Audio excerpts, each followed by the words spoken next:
Ito nga pala ang masayang pag-picnic namin dito sa magandang park ng Abu Dhabi. Bale, midnight na ito kasi inantay pa namin ng mga kasama namin na mga closing shift. Medyo malamig ang panahon dito sa UAE kaya naman naisipan namin na mag-picnic or mag-ihaw-ihaw dito sa park. Ang kagandahan sa park na ito ay bukod sa libre ay meron din silang ihawan at malawak din ang lugar na pwede pagpwestuhan. May kasama nga pala kaming Arabic guy, kaya naman ang inihaw namin ay halo ang timpla. May Filipino food at Arabic food. Arabic na timpla. Like yung isda at manok ay Filipino style siya. Pero lahat naman kami ay nakain. Pareho ng Arabic food lalo na kapag inihaw. Ang partner nga madalas sa inihaw ng Arabic ay kubos. Kesa tayong mga Pinoy mahilig sa kanin. At nagtulong-tulong nga lang pala kami sa pag-prepare.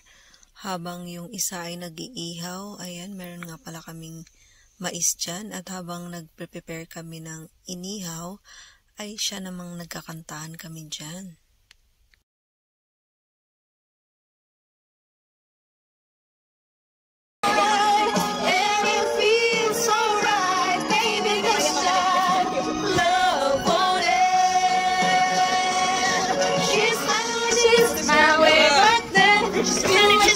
Feel way back when we tried something better, waiting for this magic moment.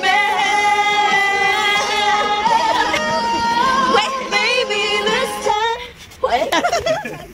Gina, what you did? Only people in the world tonight. How to taste? Wala pa nga eh. How to taste? I didn't taste it. Looking back, how did I exist? I dreamed, still I never thought I'd come this far. Let's try! Let's try! Naman ang inihaw namin. Ang importante naman ay magkabanding minsan at makalimot muna sandali sa mga stress sa buhay dito sa abroad. Medyo nasunog nga lang ang pagkakaihaw niya.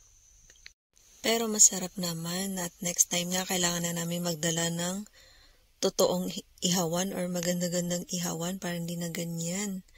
At ayan na nga, kumain na nga kami at nagsalo-salo na. Ayan, mukhang sunog lang siya sa picture pero sa labas niyan ay sunog pero ang loob naman niyan ay sakto lang yung pagkakaluto. Ayan lang, thank you so much for watching. Please heart, comment, and follow my FB page, Chan Vlogs page, at ang aking YouTube channel, Chan Vlogs.